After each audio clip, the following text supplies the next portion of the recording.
James C Clarke, British मुसन्निफ, British writer.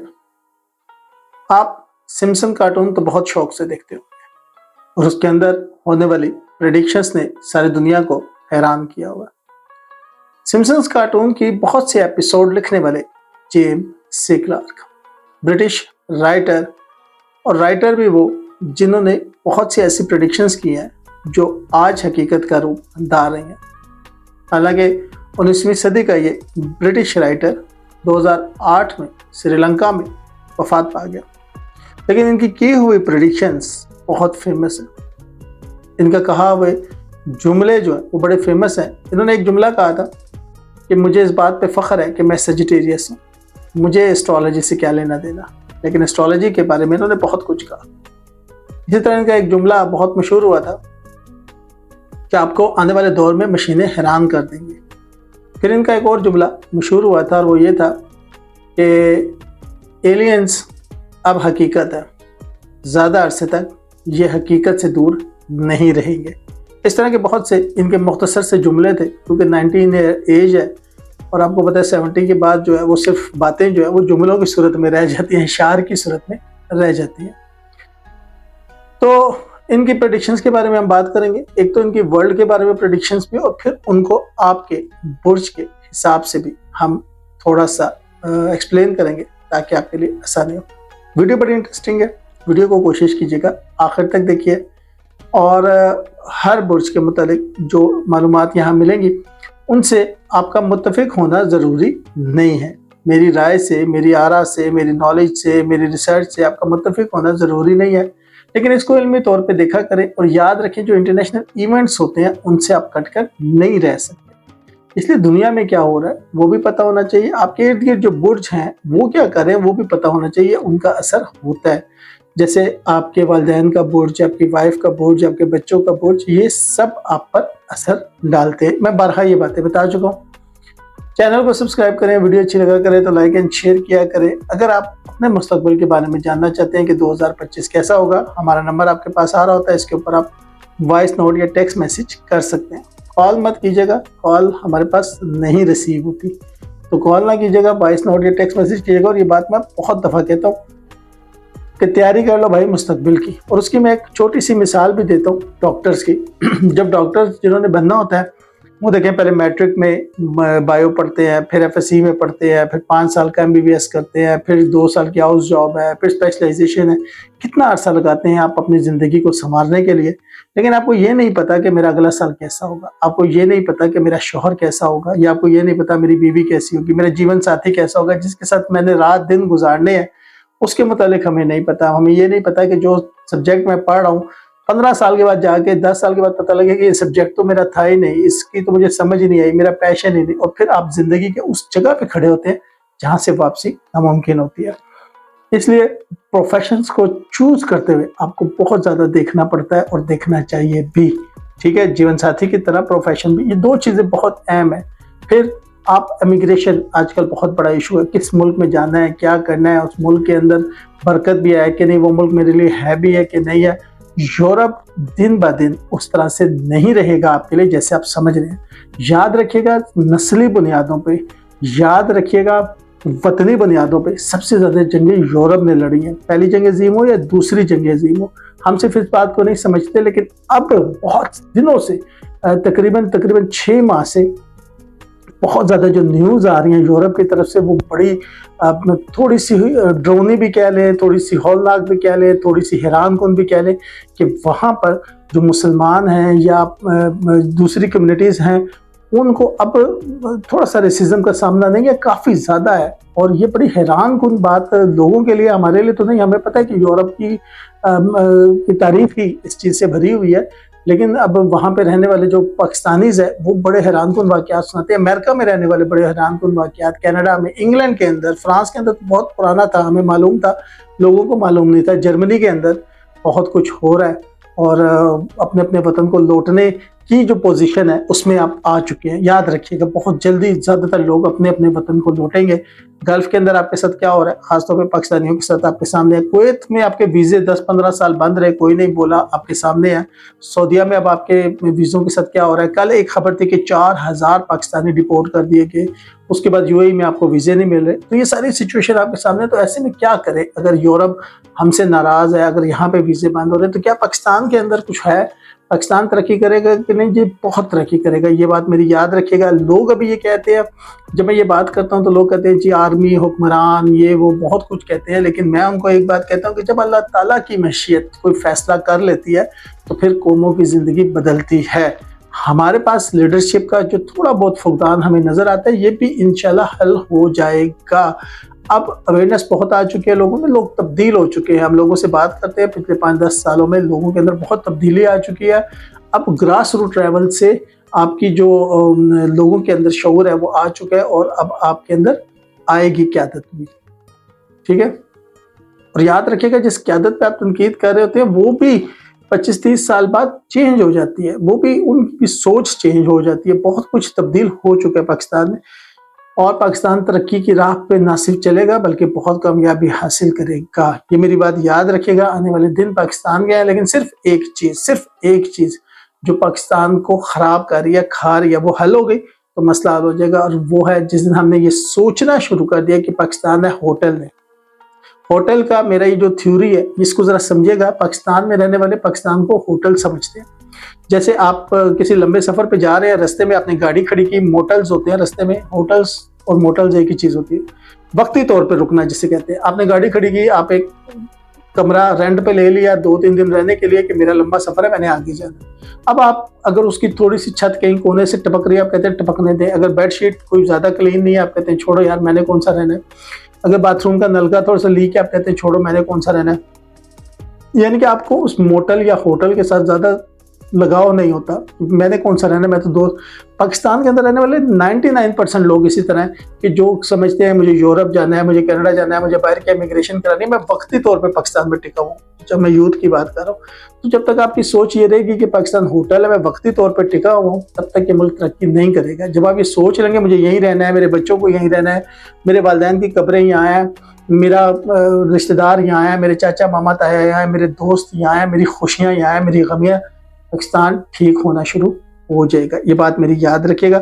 सिर्फ hotel के कॉन्सेप्ट को अपने ज़हन से निकालेंगे तो आप तरक्की कर जाएंगे। मेरे मामू हैं, वो इंग्लैंड में रहते हैं, वो कहते हैं हमें इंग्लैंड बहुत प्यारा है, अगर कुछ भी महंगा हो जाएगा तो हम बाहर निकलेंगे, हम एहतजाज करेंगे, क्योंकि हम इंग्लैंड से कहीं जा नहीं सकते। पाकिस्तानियों का अलमिया ये है कि कोई भी मसला हो जाए हम फ़ौरन मुतबादिल ढूंढ रहे थे। एक बच्चा ऑस्ट्रेलिया, कनाडा, अमेरिका निकाल दिया अच्छे वक्तों में, कोई गल्फ निकाल दिया, वो वहाँ से जो इनकम आ रही है उससे सारे चल रहे हैं। नहीं पता उस बंदे को कि खुशी गमी क्या होती है, नहीं उसको बंदे को पता कि बच्चे का पहला कदम क्या होता है, नहीं पता उस बंदे को कि बच्चे की मुस्कुराहट क्या होती है, नहीं पता उस बंदे को बच्चे ने पहली बात क्या की थी, नहीं पता उस बंदे को उस बच्चे के कंपनी कौन सी है, नहीं पता वो पढ़ क्या रहा है क्या नहीं कर रहा। बस वो एक पैसा कमा के भेज रहा है और कोठियाँ शोठियाँ खड़ी हो रही हैं।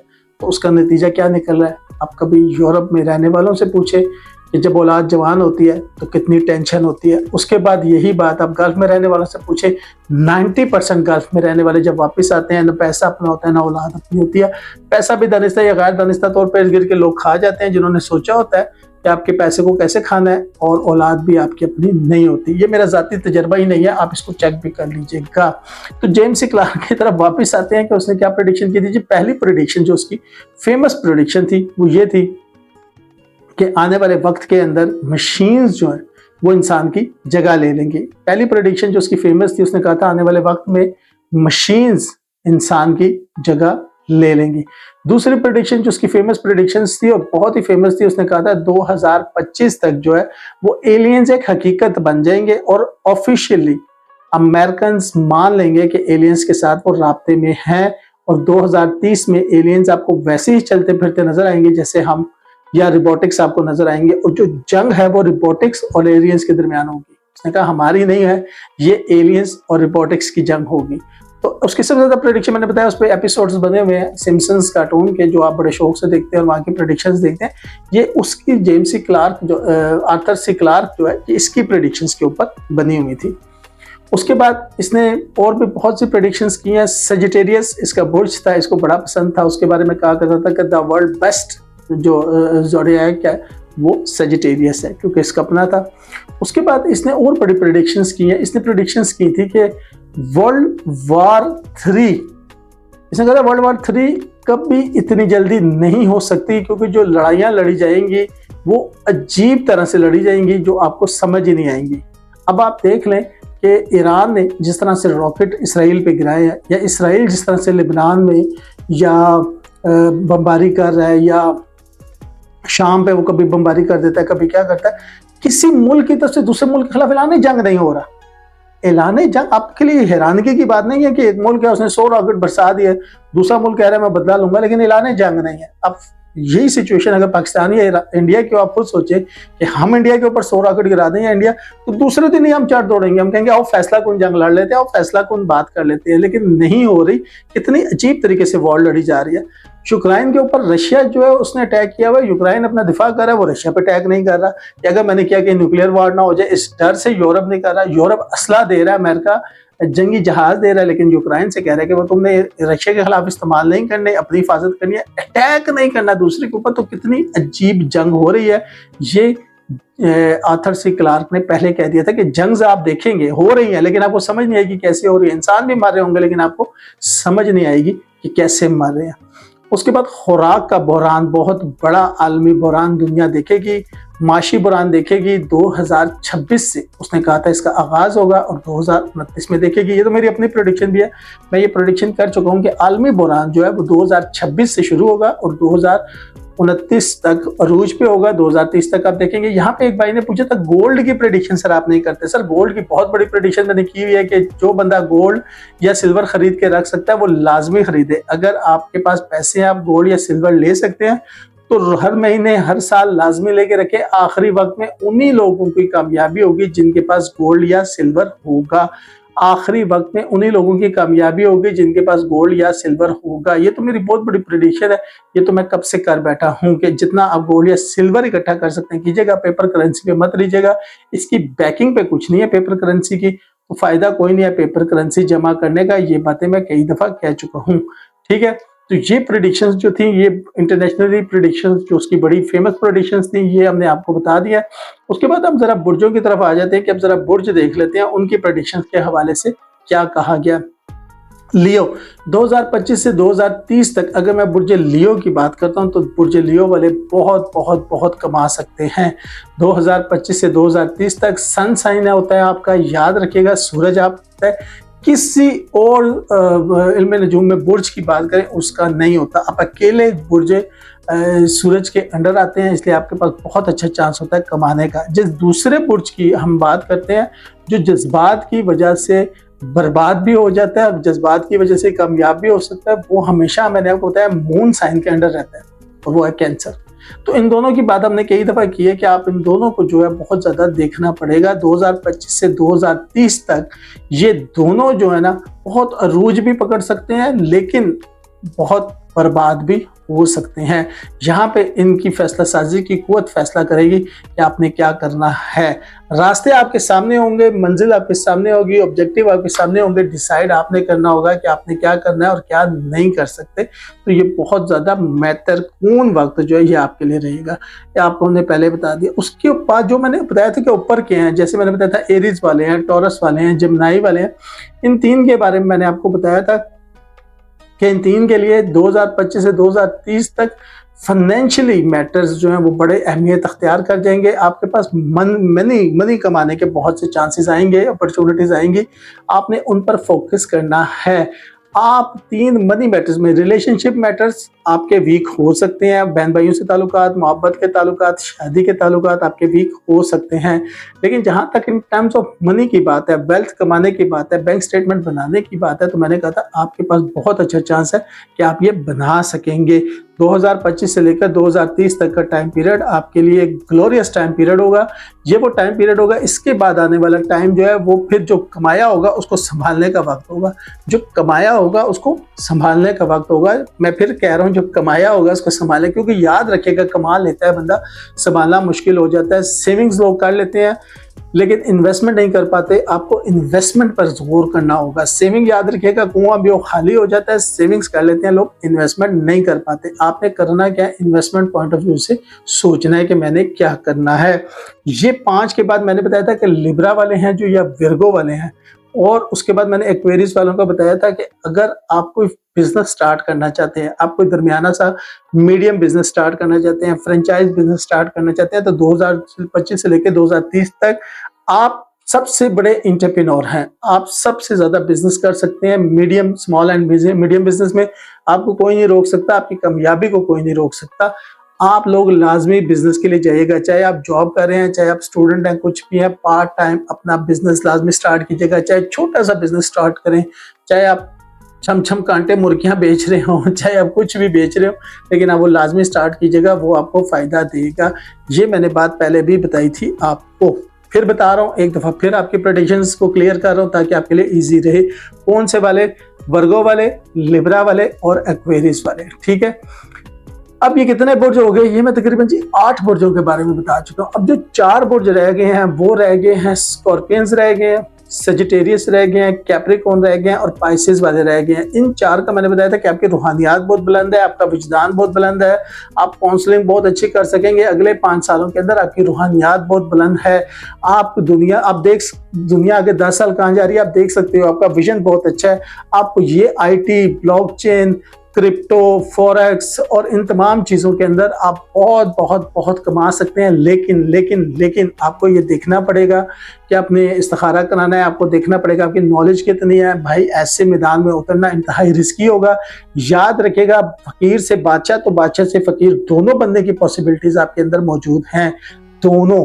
आप ह्यूमन साइकोलॉजी आपकी बहुत अच्छी है, इंसानों को बड़ा अच्छा परख सकते हैं, पर मशीन्स को अच्छा नहीं परख सकते।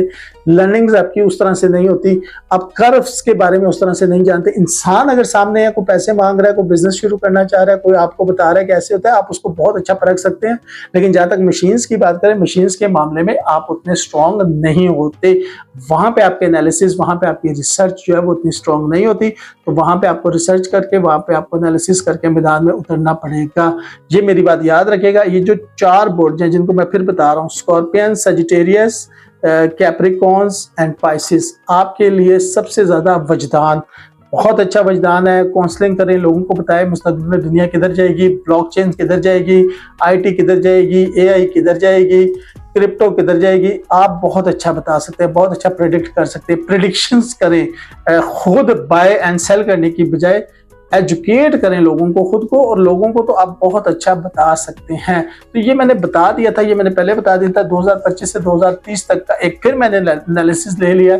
हमने क्लार्क साहब को देखा, उनके प्रेडिक्शंस को देखा, और साथ हमने अपनी प्रेडिक्शंस मिलाकर आपको बता दिया कि 2025 से 2030 आपका कैसा रहेगा। वीडियो अच्छी लगे तो लाइक एंड शेयर कीजिएगा, चैनल को सब्सक्राइब कीजिएगा, दुआ में याद रखिएगा।